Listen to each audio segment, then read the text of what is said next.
इनकी वजह से तेरे दिल को जो धक्का पहुंचा है ना, तो बिल्कुल सही कह रही है। और तेरा दुख भी जायज है, पर बेटा इन्हें अपनी गलती का पछतावा भी हो गया है पूरी तरह से। और इंसान की पहचान उसकी गलतियों से नहीं, उसकी माफी मांगने की हिम्मत से होती है। चाहे कुछ भी क्यों ना कर ले, मैंने इतनी आसानी से माफ नहीं करने वाली। अनु सुन मेरी। प्लीज आप लोग उसे कुछ मत कहिए। मैंने उसके भरोसे की बुनियाद हिला दी है। उसका गुस्सा उसका हक है, मैं इसी के लायक हूं। उसका जब मन करेगा तब मैं इसे यहां से लेके जाऊंगा। और मेरी भी एक कसम है, मैं इसे लिए बगैर यहां से नहीं जाऊंगा। यहीं खड़ा रहूंगा आपके घर के बाहर।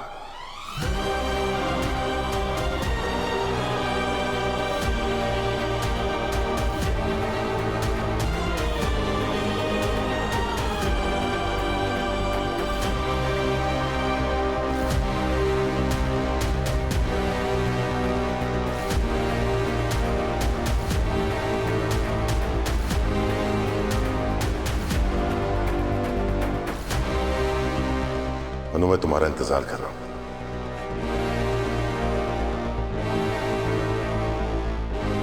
आपको जितना इंतजार करना है ना कर लीजिए, मैं नहीं आने वाली।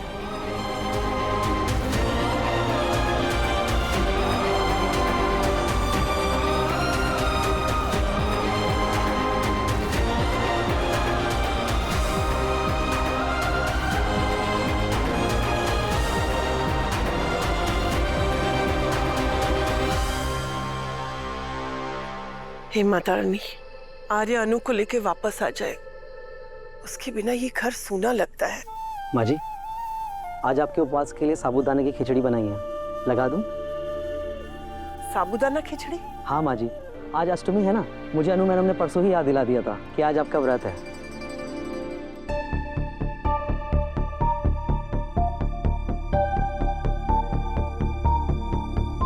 मॉम, ये जो सारे लोग अनु के ऊपर डिपेंडेंट है ना, उस पर एंड करना होगा, क्योंकि आई डोंट थिंक वो अब इस घर में वापस आने वाले। क्या अनु वापस नहीं आएगी?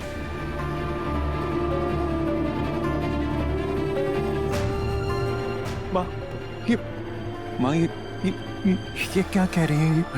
अनु कभी नहीं आएगी? नहीं नहीं बेटा, नहीं आएगी,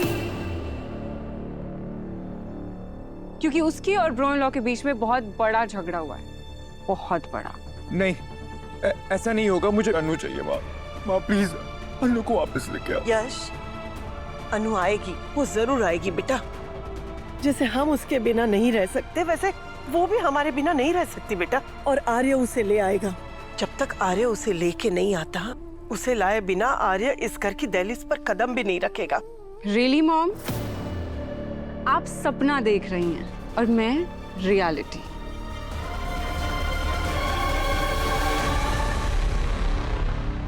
नहीं झंडे, जब तक अनु मेरे साथ घर नहीं लौटेगी मैं यहाँ से जाऊंगा नहीं।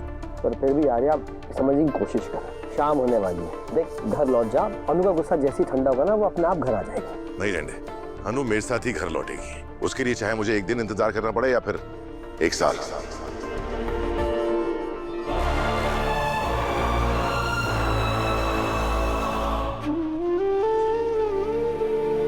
अनु बेटा, तू ये क्या कर रही है? तू उनके साथ ऐसा बर्ताव नहीं कर सकती। अरे इंसान ही तो है, हो गई गलती। और अनु, उन्होंने जो कुछ भी किया उस समय के हालात को देखकर तेरे भलाई के लिए किया था। अनु, उनका कोई इरादा नहीं था तुझे नुकसान पहुंचाने का। मान लिया पापा, आपकी सारी बातें सही है। पर झूठ किसी की भलाई के लिए भी कहा जाए ना, तो वो झूठ झूठ ही होता है, वो सच तो नहीं बन जाता ना। और अगर आर्य सर के दिल में मेरे लिए इतनी परवाह थी, तो उन्होंने खुद आगे से रहकर मुझे सारा सच क्यों नहीं बताया? बता सकते थे ना। हाँ चलो, उस वक्त नहीं बताया, पर बाद में तो बता सकते थे। पर उन्होंने ऐसा कुछ किया नहीं, उन्होंने ऐसा कुछ नहीं किया पापा।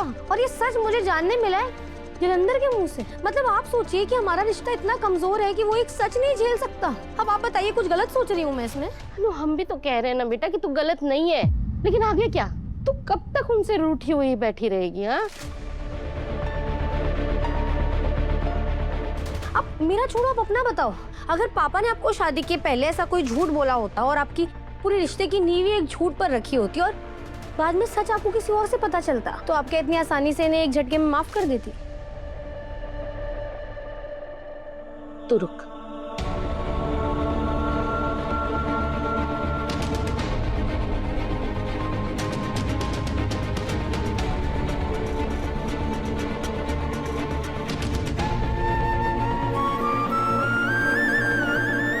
अनु, गुस्सा अकेली चिंगारी नहीं होती है। तू अगर ऐसे अपने सीने में गुस्सा दबा के रखेगी ना तो ये छोटी सी चिंगारी सब कुछ जला के खाक कर देगी।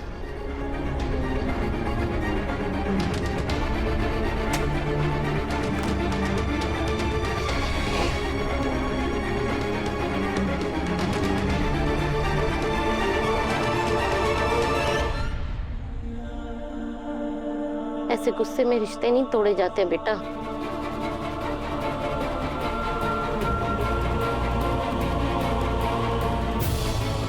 मम्मी, हारे सर कब से बाहर खड़े हैं? मुझे भूख लगी होगी, आप प्लीज उन्हें कुछ खिला देना। और पापा, आप प्लीज उन्हें ये बता दो कि वो मेरा इंतजार ना करें क्योंकि मैं उनके साथ नहीं जाऊंगी।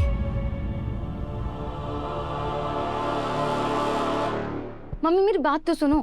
आर्य सर ने अनु के घर आए हुए हैं। अनु मुझे बता रही थी कि आर्य सर की कुछ बातों की वजह से उन दोनों के बीच में प्रॉब्लम चल रही है, उस वजह से अनु बहुत परेशान है। मम्मी हमें ना वहाँ जाके मैटर सॉर्ट आउट करना चाहिए। क्यों?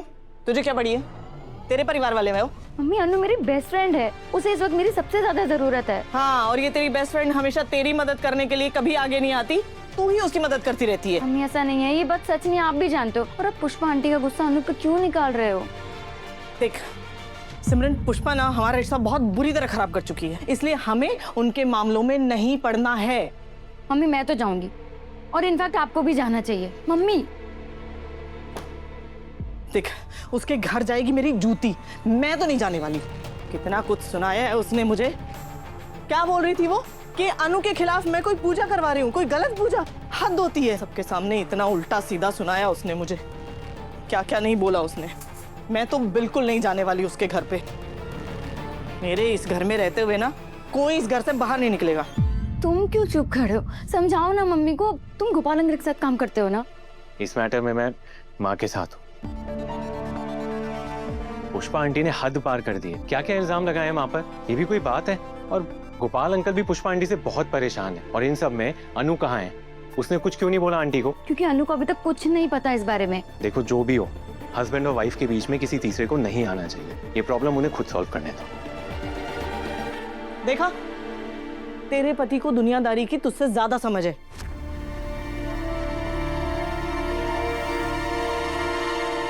हक अल्लाह, तूफान आने वाला था। तूफान आएगा और सबको लेकर के जाएगा और पीछे छोड़ जाएगा धूल भरी आंधी। और जब धूल छटेगी तो कुछ नहीं बचेगा, कोई नहीं बचेगा। और जिसने भी इसके आगे खड़े होने की जरूरत की वो खत्म हो जाएगा। हक अल्लाह। रुक जाओ बाबा, जब भी आते हो कोई ना कोई मनुष्य बात बोल के चले जाते हो। तूफानों से उन्हें डराओ जिन्हें तूफानों का सामना करना नहीं आता हो। जब तेज हवाएं चलती है तो बड़े बड़े पेड़ अपनी जड़ों से उखड़ जाती, एक इंसान की औकात क्या?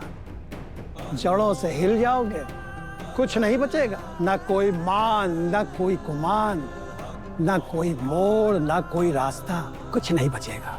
हक अल्लाह, हक अल्लाह, हक अल्लाह।